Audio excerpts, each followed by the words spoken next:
This is the third Chapter 2 review video. So the first video we worked on solving equations, writing and solving, which was actually Chapter 1 material. And then in the second video, we started working on the writing and solving inequalities.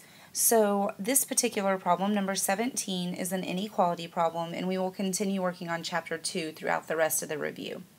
So it says you and your friend are fishing when your friend catches a 15-inch largemouth bass. You tell your friend that last week you caught one at least twice as big. Okay, so let's think about that for a second.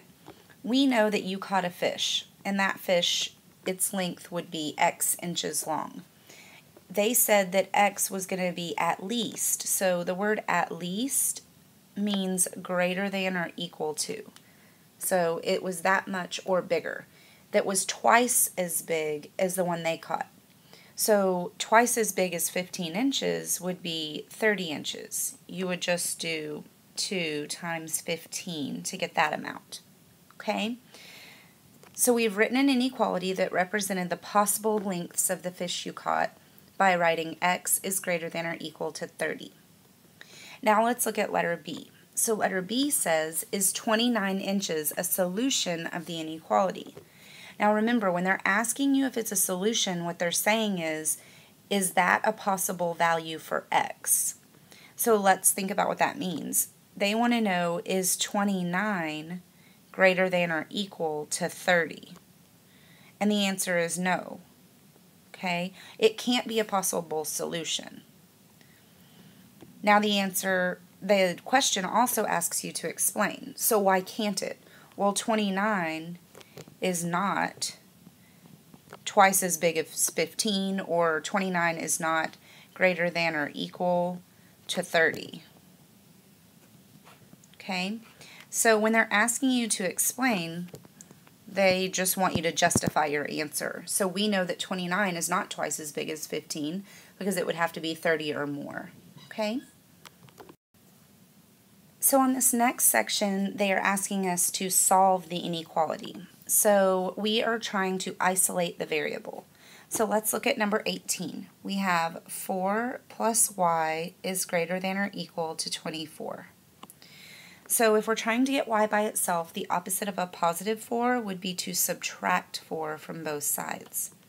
When you do that, 4 minus 4 will cancel. You bring down your y, and y would be greater than or equal to 20, because that's what 24 minus 4 equals. Okay? Once you have the variable by itself, you know you've done your work and you're finished. Go ahead and try number 19. It's almost exactly like the one we just did. Pause the video and then you can check your work with mine.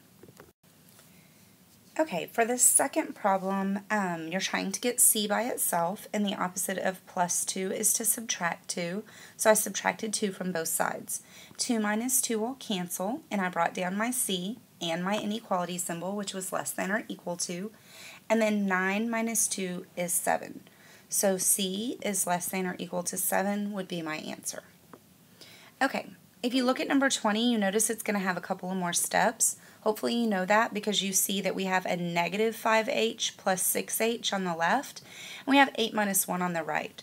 So we can clean up our inequality a little bit before we try to start solving. So here we go. We know that negative 5h plus 6h would be 1h.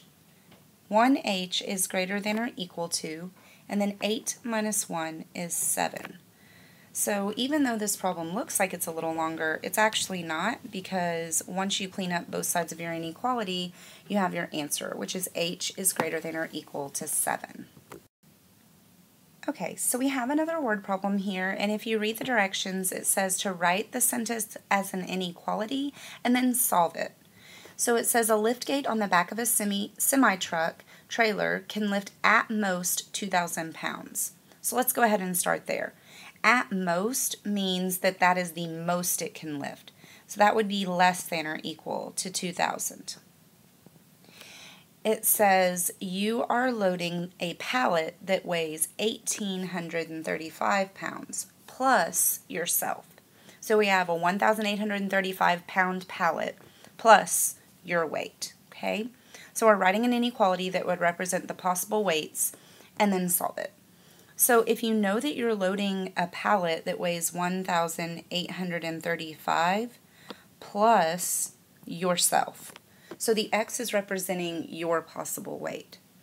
So in order to solve this, all we would have to do is to subtract 1,835 from both sides. And then when we do that, 1,835 minus 1,835 will cancel. I bring down my X, I bring down my symbol, which was less than or equal to, and 2,000 minus 1,835 is 165. So that means that the possible weights for the person would be less than or equal to 165 pounds. On this last section of solving inequalities, notice that we are dealing with multiplication and division. So don't forget our little rule that when you multiply or divide by a negative number, you have to reverse your symbol. So that's probably going to be the thing that trips you up. So please remember. So look at number 22. We have 9W is less than or equal to 27. The opposite of multiplying by 9 would be to divide both sides by 9. Now when we do this, 9 divided by 9 cancels, and we have W less than or equal to 3. Now last week when we were solving, some people were getting confused about when you flip. So remember, it's only if this number that you're dividing by, the number you're actually moving, is negative that you have to flip your symbol. So this one was just normal, so W is less than or equal to 3. All right, let's look at number 23. So on number 23, we have 1/5 A is greater than 7. Now remember, when you're multiplying by a fraction and you're trying to undo that, you flip and multiply. So 5 over 5 would cancel, and 1 over 1 would cancel, and I'd be left with A is greater. Don't forget, whatever you do on one side, you have to do on the other. So when you're multiplying by a fraction, it's your 7 times 5, which is 35, divided by 1, which is still 35. So I know that A is greater than or equal to 35. Okay? All right, so notice on 24 and 25, we have some negative numbers that we're dealing with, and so this is when we're going to have to remember to flip our symbol. So we have 3/4, and it's negative, times G is less than 18. Well, remember, just like on the last one, to move a fraction, I'm going to multiply by the reciprocal. That means I'm flipping and multiplying. Okay? So we have -4/3. -4 over -4 cancels, 3 over 3 cancels, and I'm left with G. Since I'm multiplying by a negative, I circle my symbol to help me remember that I need to flip it. And then on this side, I'm also multiplying by -4/3. So remember, you multiply 18 times -4. So I'm doing 18 times -4, which is -72. And then I'm dividing that by 3. So 18 times -4 divided by 3 is -24, which is my answer. Okay?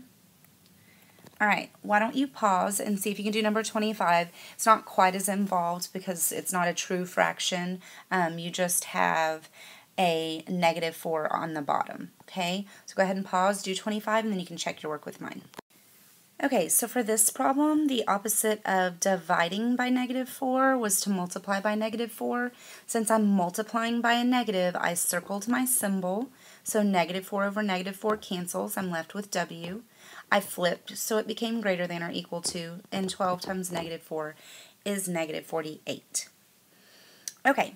So if you had any questions or you need any extra support on any problems like this, you need to come in for tutoring. Don't forget, your test will be later this week. You'll have a great day.